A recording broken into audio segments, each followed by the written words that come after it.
Did Alex O'Connor and Rhett Strawman Christianity on Resurrection Sunday? Yet again, we are blessed to hear about Rhett's deconversion from the faith. Long story short, a few years ago, Rhett and Link opened up about how they traded a gospel-centered worldview for something more cosmic mystery wrapped in a warm blanket of vibes. Think New Thought spirituality meets Los Angeles avocado toast late afternoon brunch. So Rhett sat down with none other than esteemed atheist Alex O'Connor, a guy who's basically built a platform by asking, but have you really thought about that? And despite their gentle, I have no problems with disillusioned Christians approach, the episode titled Why I Left Christianity was released on Resurrection Sunday. So listen, I'm excited to see Alex's podcast with Apostate Prophet come Ramadan 2026. And look, I like both of these guys. Rhett had one of the most perfectly timed deconversion announcements as he was hosting one of the most popular shows on the internet and happened to move to LA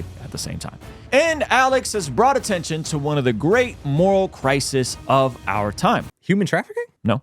Modern day slavery? Nope. The problem of the unborn?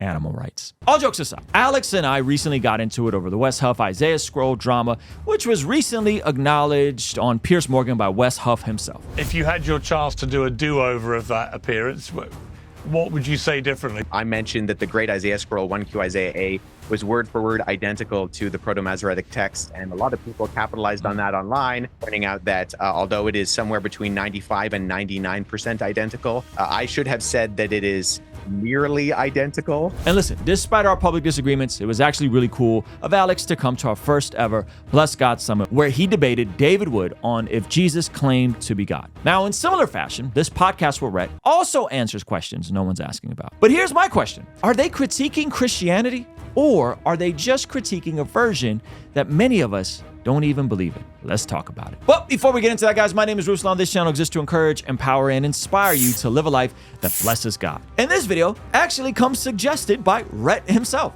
who said that after this conversation with podcast, Christian reaction channels would eat this conversation up. You give the material, you provide the material for all the Christian reaction channels. Oh, sure. This is what they feed off of, right? This is what they want. If we're talking about this, they want to talk about us talking about it. So here you go, Rhett. So if you're new here, or if you're not new here, make sure you're tapped in and following what we're doing, as we found out that a huge percentage of people that watch this channel regularly just kind of leave it to the algorithm to suggest the content that they want to see. Now, let's jump into this video. We're gonna have a little fun with this video. It's all in good spirit. Shout out to Rhett for, giving us the red meat, but if you really want a gentle, kind, humble response, check out my guy, Gavin Ortland. This is one of my favorite videos from him, and I think he did a great job responding to it.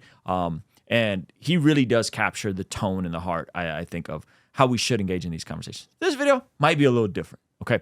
Let's jump into Rhett's first claim here. So at the 52-minute mark, Rhett is opening up about evolution and how that was kind of the beginning of his deconversion. But he makes an interesting point here. Check this out. There's a type of answer that someone gives when their allegiance is to the truth that they need to be true. And there's a type of answer that people who are actually interested in the truth give. And what I kept finding is that Christian apologetics, really consists of people who are like, well, the truth cannot be questioned. The truth, we've predetermined that this is true.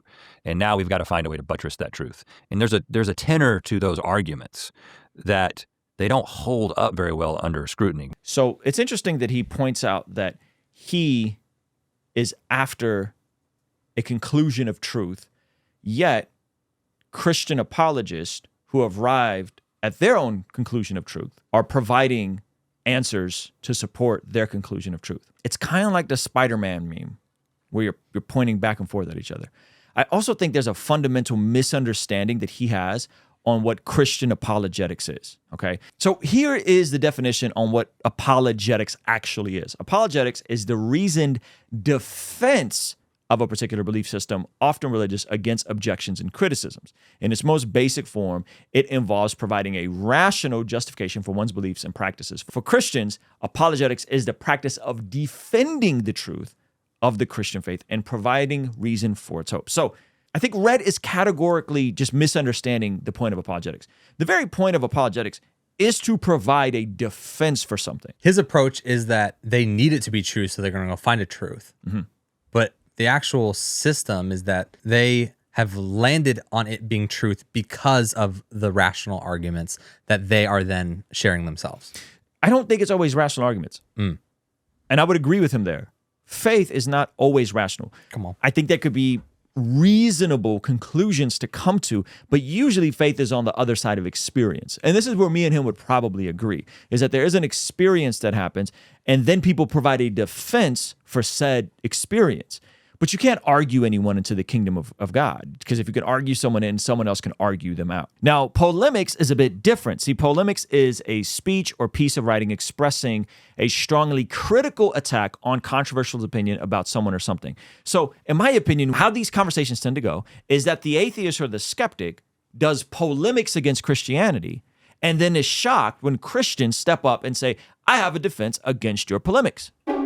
This is usually how it goes. We don't wake up and start making videos about atheists and how stupid atheists are, or how disillusioned atheists are, or how completely deluded atheists are. It's usually atheists and skeptics that wake up and say, see, when I was a Christian, when I was a theist, when I was at this, when I was at that, I was wrong, I was disillusioned, and they're disillusioned. And so the Christian apologetic space is usually giving a response for something. Come on. Now, I also think there's a difference between the typical defense of the faith and folks like William Lane Craig and N.T. Wright, John Lennox, who do engage in a philosophical, historical, and scientific breakdown because they want their arguments to be scrutinized. So his critique here seems to apply more to a fundamentalist comment section than it does to real apologist. The better description would be, what is the inference to the most logical and reasonable conclusion regarding things like the beginning of the universe, regarding things like the resurrection. And so Christianity didn't spread because of a small tribe of people having certainty. It spread because of the resurrection, and henceforth that going forward and transforming the Roman Empire as we know it. In a moment, we're going to look at some of Rhett's dismissal of one of the greatest apologists throughout history, and the way it's kind of sandwiched with the beginning of why he deconverted. There's a page on the Answers in Genesis website for everything that we could talk about related to evolution. So they've got their perspective on the second chromosome and the fusing of that chromosome. Yeah. They've got their perspective on these retroviruses. I think I was getting to a place where I would essentially, I read their responses and I was just like, this can't be right. Like they have to be wrong about this. Like this is not. So I find it interesting that he references answers in Genesis, and they are young earth creationists. Okay, 6-day literal creation. The earth is only 6,000 to 10,000 years old. So earlier in the interview, when he's talking about evolution, he brushes over something really telling to me. So then the idea of considering evolution, which just felt, I was like, am I actually about to do this? And I was like, well, I think C.S. Lewis believed in evolution. You know, you start saying these things like, yeah, but there's people. Okay. So he just kind of brushes over C.S. Lewis. I'm sorry, but C.S. Lewis is arguably the greatest apologist of the last century. And not only that, also wrote some of the most best-selling books of the last century and ushered in stuff like The Chronicles of Narnia, which is getting a second remake from Disney. This is someone that had a massive ripple effect and was unapologetically Christian, wrote a book called Mere Christianity, and he's saying here, oh yeah, I think C.S. Lewis may have been open to evolution or something like that, which that in itself would frame that this is a completely categorical error.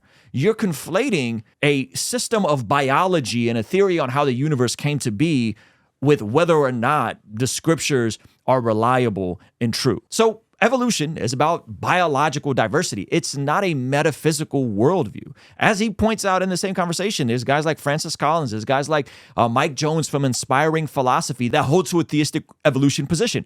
The idea of the Big Bang itself was coined by a Catholic priest. So this is Georges Lemaitre. This is the guy who coined the idea of the Big Bang.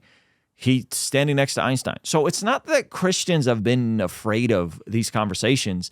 It seems like the stream of Christianity that Rhett grew up in down in the South had a very narrow view. I mean, I came to faith middle of high school, and I remember as I was coming to faith, my 10th or 11th grade biology teacher was a Christian, and we talked about evolution, and it wasn't threatening to anyone's faith. So I just don't know some of this perhaps is experience of growing up in a Bible Belt versus like growing up in a coastal city where we talked about these things and we weren't afraid of these conversations, and they definitely weren't going to be the beginning of my faith crisis. And this fundamentalism is also shown where later in the interview with Alex O'Connor, he basically acknowledged that while he was a Christian, he believed most Catholics weren't saved. So if I point to a priest, a Catholic priest that coined the idea of the Big Bang, he probably wouldn't have thought he was a Christian when he was a Christian. I don't remember specifically like, okay, well, it was this book, it was it, but it could be something as simple. It was one aspect of that argument, of that case. Probably the most famous one is, well, why would the disciples die for a lie? Mm-hmm. And then when I really looked into that, and then I found that, well, I don't think I can actually historically defend that anyone died for something that they knew to be a lie. Like, I think that this can be explained by them being deceived, right? They could just be wrong about what they saw or their perspective. But I think the bigger picture was, as I started looking at different perspectives on the historical Jesus. Okay, real quick. So if his argument is they believe the lie intentionally, my question would be, how many people would intentionally believe a lie that would harm their quality of life and allow them to die a brutal death? If you're deceived, why would you allow yourself to be deceived for something that you can verify is false? You can falsify. Oh, because they would have to go back and how they document and write things to be like, oh, this is a little funky, but like they would see the errors and then they would have to add in all the appearances of the because resurrection. it wasn't like folks didn't recant their faith. Like, there were folks that, when faced with terrible deaths, said they weren't Christian, right? But we're talking about the people closest to ground zero. Yeah. All these people would have been deceived into something that they weren't expecting. There was no precedent for a resurrection up until this point in the sense of the Messiah rising, right? They would talk about the resurrection. And so all of them would be deceived for something that there was no precedent for, and then that would cause them to die, be okay with dying these brutal deaths. And if it was truly a deception, all of that would come crumbling down when Jesus died. Right. Because there would be nothing after that. So it's like maybe they were truly, honestly deceived up until Jesus dying, but then your point comes in is like, well, then they would turn into liars. They would have to be like, oh, well, he never rose, but I'm going to write it down anyways. And he didn't appear to 500, but I'm going to write it down anyways. And all these things didn't happen, but I'm going to write it anyways. I just think the idea of a naturalistic mass hallucination event, that the body was stolen, mass hallucination event, to me seems not as likely. In my opinion, when you factor in what they would have had to sacrifice to go through a mass hallucination event and the ability to falsify said mass hallucination event. To me, that doesn't make any sense. I think people can be deceived into believing things that are false. Usually the discrepancy is two things. One, they believe something that's false that benefits them. It's the Alex Hormozy, nihilism is real. How does that belief serve you? Gotcha. So you're believing something that serves you, and it could be false. Yeah. Right? The other side to that is you can believe something that's false that you're removed from. So I think people of other worldviews believe in things that are false, but they're removed from. These are the people that would have been ground floor. Yeah. And they all have the same testimony. And there's these embarrassing details that are in the scriptures that no one would put into the scriptures unless they were true. I mean, we're talking about the pinnacle of an unreasonable idea, an unreasonable event. This is not, if this happened, this is something I have to accept on faith, and I am completely fine with people who do that. But my intuition is that it didn't happen, and I have sort of lost my ability to have faith in things that are just conjecture and things that something that foundational. I mean, I still have what I think the issue here is that, one, these guys like Gary Habermas have had their work peer reviewed. So these aren't just like hacks on the internet in a comment section. These are guys that spent their whole life studying this sort of stuff. And it comes off a bit dismissive. Two, he says his intuition is that this event didn't happen. I don't know if that's the basis for how we go about with what's the reasonable conclusion is because your intuitions can be wrong. Three, the resurrection, in my opinion, builds on the other premises that we can accept, right? So as an atheist, I think there's way harder premises to believe in to make sense of reality. Yeah. right? Nothing begets something. Mindless matter begets a mind. Non-consciousness begets consciousness. Hello.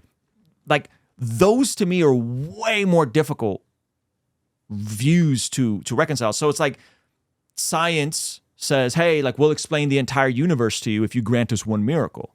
And that's the Big Bang. And there was a beginning, which all scientists all are unanimous that the universe had a winding down and started at a specific point. And so if the universe had a beginning and there was something that was created, there was something that set everything into motion. And the naturalistic view is, well, no.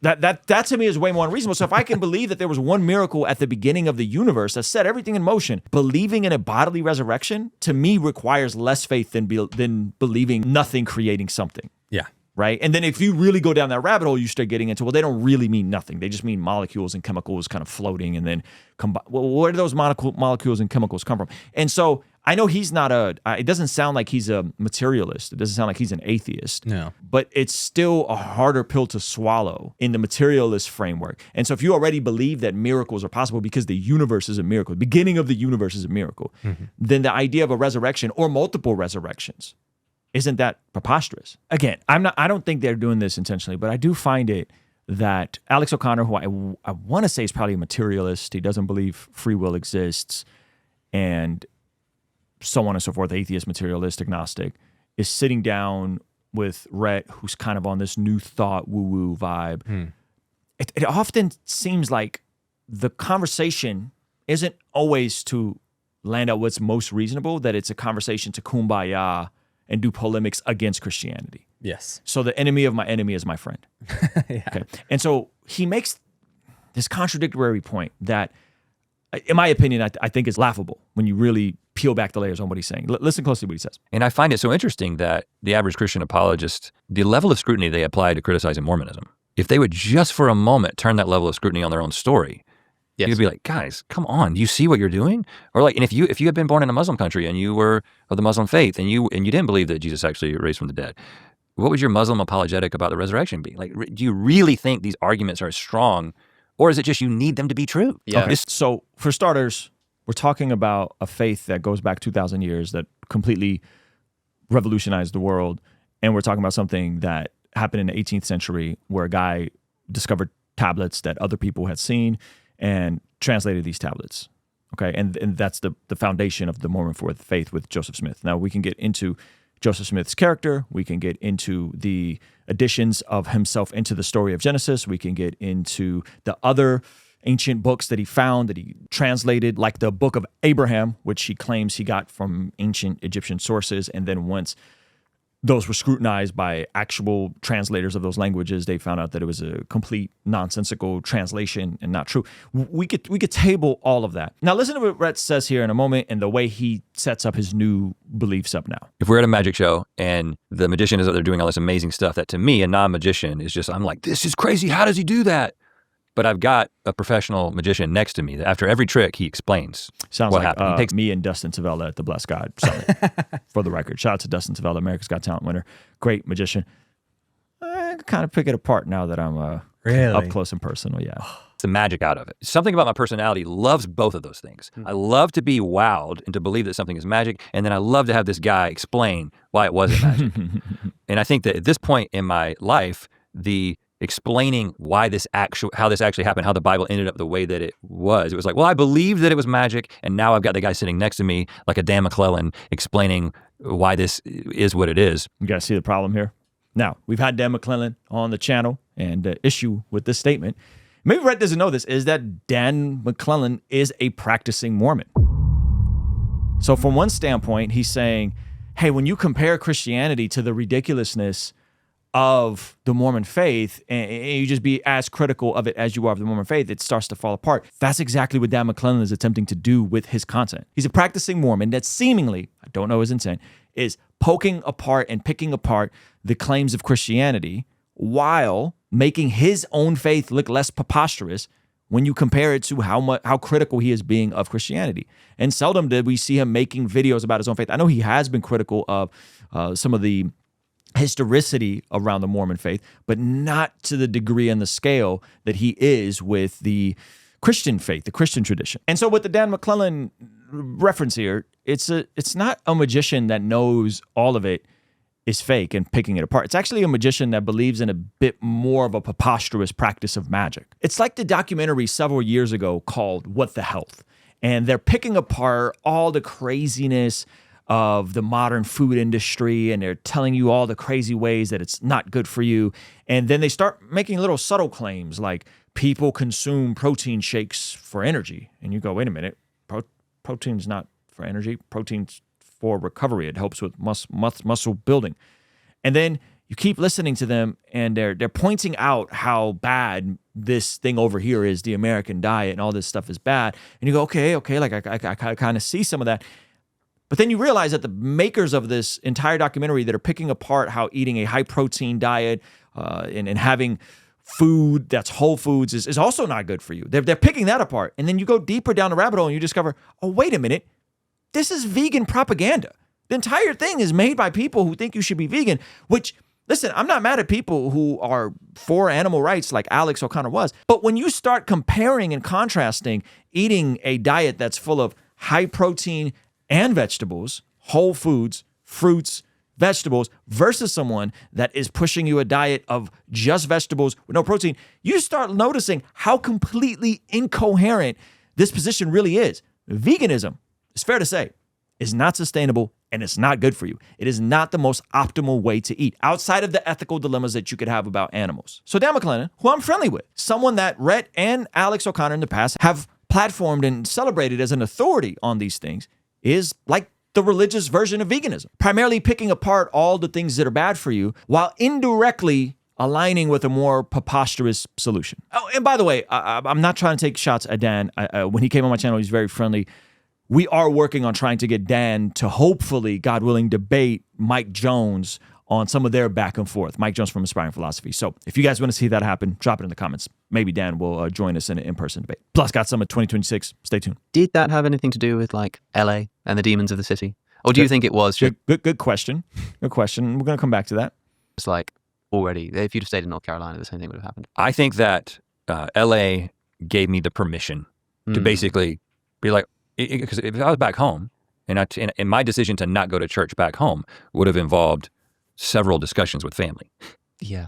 Whereas my decision to not go to church in LA was just my decision to not go to church. Yeah. So there's no doubt. So that's what I'll give the Christian critics, is the role that LA played is it did give me the freedom. Sure. Because we're not in a culturally Christian environment out here in the same way. It's like people believe all kinds of stuff. Yeah. And so my decision to be like, okay, well, we're just not going to be a part of this anymore. Yeah. Was made easier. Yeah. So what you're saying is that you placed yourself in an environment where there was no accountability to grow in your faith, no accountability to lean into your faith, to be around other Christians, to read your Bible, and then you deconverted. That I remember hearing of someone who was also high-profile Christian who just said, "Hey God, I'm going to stop reading my Bible, and you're going to have to prove yourself to me a different way."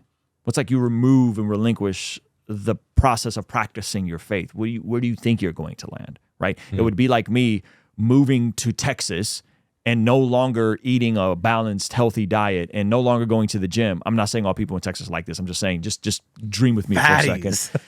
And I'm moving and placing myself in an environment where the culture is different. And then I get shocked on why all of a sudden I'm no longer going to the gym. I'm no longer counting my macros. I'm no longer working on my compound livs. Well, I changed my entire environment and placed and deposited myself in an environment where that's not valuable anymore. You just called all of Texas fatties, yo.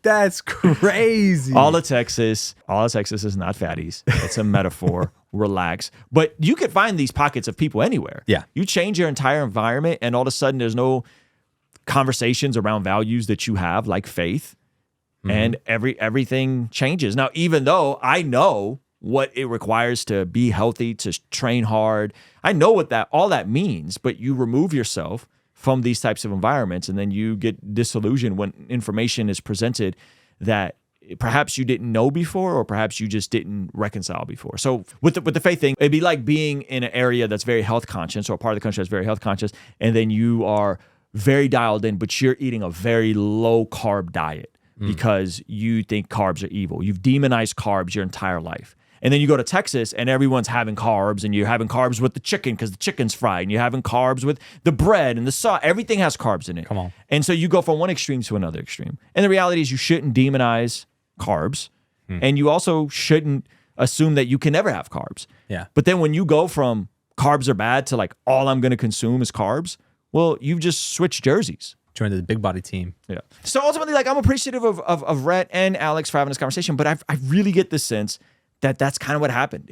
He went from the same way of thinking with certainty and a fundamentalism to his approach with faith, and just took the jersey, reversed it, and now he's a skeptic.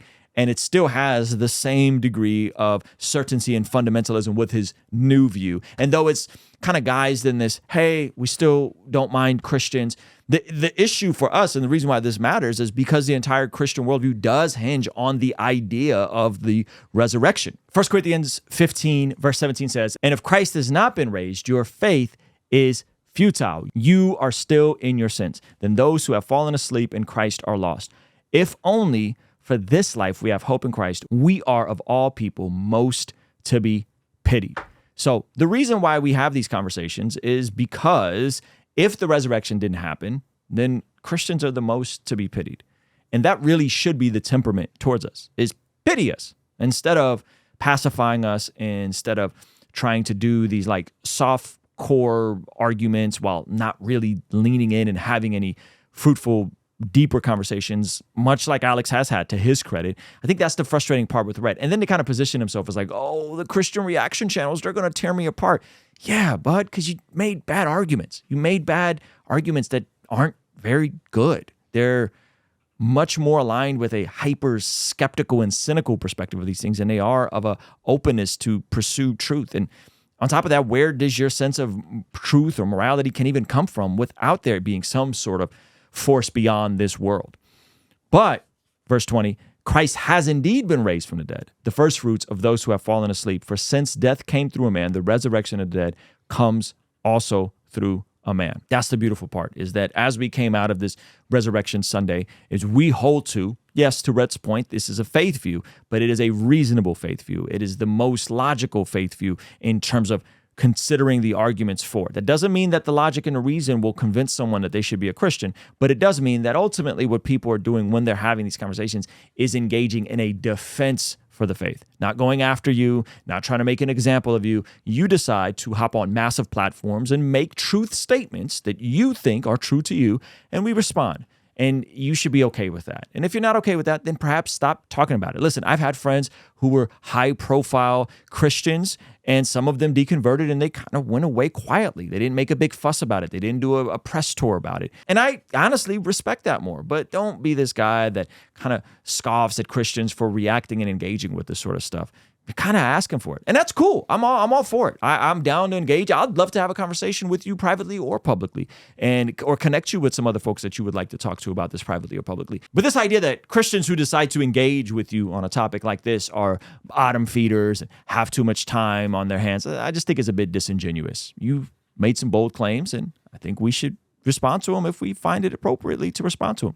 That ultimately what apologetics is we're giving a defense for the faith and the hope that we have in Jesus. The faith that is experiential and transformative based, that in my opinion makes the most sense of reality. And that's not just my opinion. It's now guys like Jordan Peterson and Tom Holland, the author, not the Spider-Man actor, who've also made similar claims that Christianity has added a massive net positive, and that it is the only worldview that makes sense of reality and what's caused the most amount of human flourishing. You can reject that, but I would hope you would check your own biases as living someone who is extremely successful, very privileged, in LA, one of the most expensive places to live, that perhaps, just perhaps, you're a little detached from the reality that you're constantly criticizing. And if you want to see a conversation with my favorite apologist, I had the privilege of sitting down with Glenn Scrivener, who put out a brilliant book called The Air We Breathe, which I actually gifted to Alex O'Connor last time we were together. I'll have that over here. Or if you want to see the time me and Wes Huff talked, have this over here. All right? I'll see you over there. Peace.